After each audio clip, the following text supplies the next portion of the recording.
காணாதே பையன தோன்னலாயி. Welcome friends. இப்போ நம்ம ஸ்கிரீன்ல பாத்தீங்க சூப்பரான ஒரு லிரிக்ஸ் வீடியோ வந்து அப்படியே இன்ஷார்ட்ல மேக் பண்றதை பத்தி பார்ப்போம். வீடியோ வந்து ஸ்கிப் பண்ணாம பாருங்க. சேனலுக்கு ஃபர்ஸ்ட் டைம் வரீங்கன்னா சப்ஸ்கிரைப் பண்ணிட்டு வீடியோக்கு மறக்காம எல்லாரும் ஒரு லைக் பண்ணிட்டு பாருங்க. இப்போ வீடியோக்குள்ள போலாம். இன்ஷார்ட் அப்ளிகேஷன் ஓபன் பண்ணிக்கோங்க. இதுல வீடியோன்ற கேட்டகரி செலக்ட் பண்ணி நியூ ஆப்ஷனை கிளிக் பண்ணுங்க. நீங்க எந்த போட்டோவை எடிட் பண்ணலாம்னு நினைக்கிறீங்களோ எனி ஒன் போட்டோ செலக்ட் பண்ணிட்டு டிக் ஆப்ஷனை கொடுத்துக்கோங்க. கீழே கேன்வாஸை கிளிக் பண்ணி 9:16 ரேஷியோ கொடுத்துட்டு கரெக்டா அந்த போட்டோ வந்து ஸ்கிரீனுக்குள்ள கவர் ஆகும். ஸோ அதுக்கு ஏற்ற மாதிரி உங்களோட போட்டோ நீங்க எந்த அளவுக்கு ஜூம் பண்றீங்களோ அந்த அளவுக்கு கரெக்டா ஜூம் பண்ணிக்கோங்க. கரெக்டா இப்ப கப்புள்ஸா இருந்தாலும் சரி இல்ல சோலோவா இருக்கிறீங்கனாலும் சரி. ஸோ அதுக்கு ஏற்ற மாதிரி கரெக்டா ஃபேஸ் வந்து ஸ்கிரீன்ல கவர் ஆகிற மாதிரி கொடுத்துட்டு டிக் ஆப்ஷனை கொடுத்துருங்க. கீழே டியூரேஷன் எத்தனை செகண்ட் எடிட் பண்ணலாம்னு இருக்கீங்களோ அத்தனை செகண்டுக்கு ட்ராக் பண்ணிக்கோங்க. ஃபில்டர் ஆப்ஷனை செலக்ட் பண்ணுங்க. அதுல அட்ஜஸ்ட்மெண்ட்டை கிளிக் பண்ணுங்க. லைட்னஸ் இருக்கும் ஃபுல்லாவே மைனஸ் பண்ணிக்கோங்க. கான்ட்ராஸ்டையுமே வந்துட்டு ஃபுல்லா மைனஸ் பண்ணுங்க.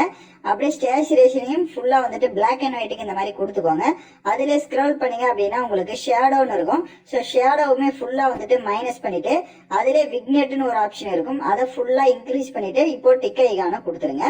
இப்போ கீழே பிப் ஆப்ஷன் இருக்கும். அதை செலக்ட் பண்ணுங்க. இப்போ மறுபடியும் அதே போட்டோவை நீங்க பேக்ரவுண்ட்ல எந்த போட்டோ செட் பண்ணீங்களோ அதே போட்டோவை எகைன் செலக்ட் பண்ணுங்க. கீழே ஸ்க்ரோல் பண்ணீங்கன்னா கிராப் ஐகான் இருக்கும். அதை கிளிக் பண்ணுங்க. ஸோ இதுல 4:5 ரேஷியோ கொடுத்துட்டு கரெக்டா உங்களோட ஃபேஸ் மட்டும் கவர் ஆகிற மாதிரி மறுபடியும் அதே மாதிரி தான் கரெக்டா ஃபேஸ் மட்டும் கவர் ஆகிற மாதிரி கொடுத்துட்டு டிக் ஆப்ஷனை கொடுத்துருங்க. இப்ப கீழே மாஸ்க்ன்ற ஐகான் இருக்கும். அதை செலக்ட் பண்ணிட்டு அதுல தேர்ட் ஆப்ஷனை கிளிக் பண்ணுங்க. இப்ப அட்ஜஸ்ட்மெண்ட் பண்ற மாதிரி ஒரு ஆப்ஷன்ஸ் இருக்கும். ஸோ அது கரெக்டா இருக்கா அப்படின்றத பார்த்துட்டு இப்ப கீழே பாத்தீங்கன்னா உங்களுக்கு ஷேடோ செட் பண்ற ஆப்ஷன்ஸ் இருக்கும். ஸோ அதுல வந்துட்டு ஒரு 4 இல்லைன்னா 5 அதை வந்து கொடுத்துக்கோங்க. கீழே கலர் வந்துட்டு ஒயிட் கலரை கொடுத்துக்கலாம். இல்ல வேற கலர்ஸ் கொடுக்கறதுனால கொடுத்துக்கோங்க.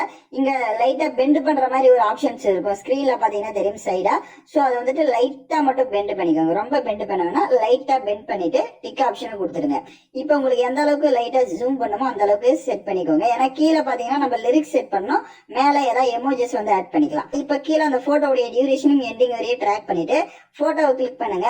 அட்ஜஸ்ட்மெண்ட் போயிட்டு கான்ட்ராஸ்ட் அப்புறமா ஸ்டேச்சுரேஷன் இதெல்லாம் உங்க இந்த ஃப்ரண்ட்ல இருக்க போட்டோக்கு எந்த அளவுக்கு வேணும்னு நினைக்கிறீங்களோ அதெல்லாம் கொடுத்துட்டு டிக் ஐகானை கொடுத்துருங்க. இப்ப வீடியோட ஃபர்ஸ்ட்டுக்கு வந்துட்டு பிப் ஆப்ஷன் செலக்ட் பண்ணுங்க. வீடியோ கேட்டகரி கிளிக் பண்ணுங்க. இந்த வீடியோக்கான மெட்டீரியல் லிரிக்ஸ் எல்லாமே வந்துட்டு நம்ம டெலிகிராம் குரூப்ல கொடுத்துருக்கேன். டிஸ்கிரிப்ஷன்ல டெலிகிராம் லிங்க் இருக்கும். ஸோ அந்த டெலிகிராம் குரூப்ல போயிட்டு இப்ப ஸ்கிரீன்ல ஷோ ஆகிற மாதிரி சர்ச் பண்ணீங்க அப்படின்னா இந்த வீடியோக்கான மெட்டீரியல் வரும். நீங்க யூஸ் பண்ணிக்கோங்க. ஸோ நான் லிரிக்ஸ் வீடியோ வந்து கொடுத்துருப்பேன். அதை வந்துட்டு நீங்க யூஸ் பண்ணிக்கலாம்.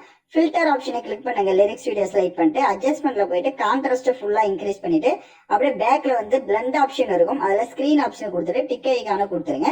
இப்போ அந்த லிரிக்ஸ் உங்களுக்கு தேவையான அளவுக்கு ஜூம் பண்ணிட்டு கரெக்டா கீழே பாத்தீங்கன்னா தெரியும் அந்த மாதிரி போட்டோ ஃப்ரேமுக்கு கீழே அந்த மாதிரி கரெக்டா ஷோ ஆகணும். அதுக்கேற்ற மாதிரி செட் பண்ணிக்கோங்க. எகைன் டிக் ஆப்ஷனை கொடுத்துருங்க.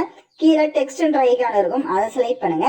ஸோ இப்போ ஏதாவது ஒரு 4 or 5 எமோஜஸ் நீங்க எந்த எமோஜி ஆட் பண்ணலாம்னு நினைக்கிறீங்களோ எனி ஒரு 4 or 5 எமோஜிஸ் ஆட் பண்ணீங்க. அப்பதான் நமக்கு அந்த பார்க்க கொஞ்சம் லுக்கா இருக்கும். ஸோ அதனால வந்துட்டு ஏதாவது ஒரு எமோஜிஸ் ஆட் பண்ணிட்டு டிக் ஐகானை கொடுத்துக்கோங்க. இப்போ அதோட சைஸை கொஞ்சம் உங்களுக்கு தேவையான அளவுக்கு ஜூம் பண்றதா இருந்தாலும் ஜூம் பண்ணிட்டு மேலே பார்த்தீங்கன்னா கொஞ்சம் ஸ்பேஸ் இருக்கும். ஸோ அந்த போட்டோ ஃப்ரேமுக்கு மேலே அந்த இடத்துல இதை செட் பண்ணிடுங்க. அதோடைய டியூரேஷனும் வீடியோட எண்டிங் வரையே ட்ராக் பண்ணிட்டு இப்போ டிக் ஐகான் கொடுத்துட்டு மூவ் பண்ணி பார்த்தீங்கன்னா தெரியும். எகைன் வீடியோட ஃபர்ஸ்ட்டுக்கு வந்துட்டு பிப் ஆப்ஷனை செலக்ட் பண்ணிக்கோங்க. வீடியோ கேட்டகரியை கிளிக் பண்ணுங்க. உங்களுக்கு ஹார்ட் எஃபெக்ட் வீடியோ வந்து கொடுத்துருப்பேன். ஸோ அந்த வீடியோவை செலக்ட் பண்ணுங்க. அதை ஃபுல் ஸ்கிரீன் செட் பண்ணிக்கோங்க. கீழே வால்யூம் ஆப்ஷன் இருக்கும். அதுல இருக்க வால்யூம் ஃபுல்லா மைனஸ் பண்ணிட்டு அப்படியே பிளண்ட் ஆப்ஷன் இருக்கும். அதுல ஸ்கிரீன் ஆப்ஷன் கொடுத்துட்டு டிக் ஐகானை கொடுத்துக்கோங்க. இப்போ நம்ம வீடியோவை பர்ஃபெக்டாவே மேக் பண்ணியாச்சு. ஏதாவது டவுட்ஸ் இருந்தா வீடியோவை ரிவைண்ட் பண்ணி பார்த்து நீங்க எடிட் பண்ணுங்க. லிரிக்ஸ் வீடியோ நீங்க வேற ஓனர்ஸ் வேற சாங்ஸ் ஆட் பண்றதா இருந்தாலும் அதை ஆட் பண்ணிக்கோங்க. அது யுவர் சாய்ஸ் தான். ஸோ எல்லா ஸ்டெப்பையுமே கரெக்டா ஃபாலோ பண்ணிட்டீங்கன்னா மேல எக்ஸ்போர்ட் ஆப்ஷன் இருக்கும். அதை கிளிக் பண்ணி நீங்க வீடியோவை சேவ் பண்ணிக்கலாம். யாரெல்லாம் கரெக்டா எடிட் பண்ணீங்களோ அவங்க கமெண்ட் பண்ணுங்க. ஸோ எந்த மாதிரி டைப்ல உங்களுக்கு வீடியோ வேணும்ன்றதையும் மறக்காம கமெண்ட் செக்ஷன்ல கமெண்ட் பண்ணீங்கன்னா நெக்ஸ்ட் வீடியோ நம்ம ட்ரை பண்ணலாம். ஸோ தேங்க்யூ ஃபார் வாட்சிங் திஸ் வீடியோ.